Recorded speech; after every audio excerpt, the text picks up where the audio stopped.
How you doing? It's a little short, isn't it? I'll be down here for it. Hey, man. Good to see you. Hi, Christian. Hello. Congratulations. This Congratulations. is a question for Very nice clothes you have on right there. Thank you. Is it harder to play a character that is based on a real person? No, not with Dickie, I tell you, because you meet Dickie and you realize you can do anything, you know? Because, like, I tell you, if I had just gone to David going, I've come up with his character and this is what he's like, he would have gone, Christian, it's just way overboard. But he knew Dickie. We all knew Dickie. All the other actors, everyone said, you know, so you had to look and say, it's Dickie, you know? So it was actually incredible freedom in playing Dickie in particular because he's such complex and loud and shy and just, man, amazing character, you know, one in a million. Thanks. Sorry, you were talking about Robert De Niro. Were you when the music started coming up? So what were you saying? Oh, I just spotted him right there. I just told him he's the shit, you know. I just, you know, you see an actor of that caliber, and I was looking out seeing if Robert Duvall was. I don't know if he's here or not. I'm not sure, but just those guys, they're the shit, you know. So I just wanted to, proud to be in the same room as them. Listen, I'd like to know, congratulations. Thank you. Phenomenal career you've got going. But I want to ask you, since you're pretty much of a rebel in town, what did you think of Rebel host Ricky, being a fellow Brit? What did you think Ricky, of him taking on those sacred cows in his opening monologue? It's what he's meant to do, isn't it? You know, I mean, that's what comedy's all about. You're meant to do that. And thank God for comedians. I mean, man, to me, comedians and musicians are the ones I turn to when I need something, you know? And in many ways, I think they do the most important job out of any of us, you know?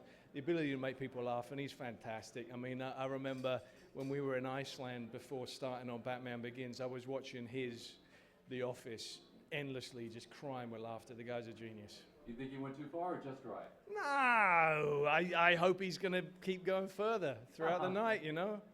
That's what comedy's meant to be about, isn't it? Everything's up for a joke, you know? Christian, is the long hair for a role, or is that just... No, the long hair is unemployment. Yeah, that's what that is. I haven't worked since The Fighter, you know? Yeah. Excuse me. You said a couple days ago that you had a lot of family support for preparing for this role. Where are you? Who are you? Yeah. Oh, hey. You had a lot of family support for this role. Talk to us about that and how your family was integral in making this role a success for you. Well, family support in two different families. Just to me, you cannot celebrate doing what we do because it takes such obsession, it takes such an amount of time that if your family's not absolutely loving and behind you and supporting you, it just becomes impossible to do, you know? So I just appreciate my family no end, my wife and my daughter, you know, and my daughter just inspires me with her little dress-up performances that she gives, and I tell her that's exactly what I do, it's no different, you know? And then equally the family of the characters. Dickie and Mickey and Alice and the sisters, and the whole family of the people in Lowell as well. You know, we couldn't have done it if they didn't trust us and support us, and we really felt like we became members of their family during it. It was really unique and very touching experience. Yeah. Christian G. Wolf, here I am. Hello. How are you? You know, you don't act for prizes, but I don't think most of us have ever seen you so light and so happy. What's the big giggle out of this? What's the fun? Well, it's been sport rotten, isn't it? And everyone likes that, you know.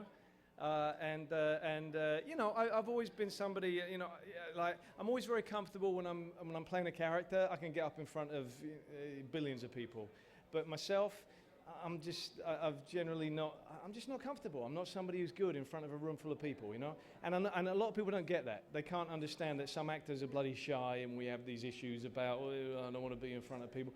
And so sometimes that can come across as sort of hostility or whatever. And it's just something that I'm trying to learn, you know? I make mistakes all the time, but I'm trying to get used to it. And, you know, hopefully I'm starting to do it a whole lot better. But, you know, this is such a wonderful night because every single one of the main players on The Fighter has been nominated for something. So it's a joint celebration and just wonderful, regardless of winning or not. It's just fantastic that they're being recognized, and I think the world of the rest of my cast members and director, you know. Hi, Christian in the back. Hello. Oh, congratulations. Thank you. What's the deal that you made out in the room? You referred on stage that you just made a deal. Oh, yeah. No, see, Ryan had me saying that I owed him a free movie, that I had to get paid nothing to do a movie for him on the next one. So he said, hey, listen, if I just thanked him personally, he'd let me off of that one and he'd actually pay me for the next movie that we do. So that was the deal right there. Christian, Sam, right in front of you and down the street. Hey, mate. How are you? Nice to see you. I'm doing very well, thanks, mate. You Good know to what? see I thought your remarks to Mark Wahlberg specifically were very generous. And maybe Yes. you could talk to us a little bit about what you were saying in terms of the role that he played in the movie. Doesn't necessarily get the accolades. Well, yeah, look, I mean, you know, it's just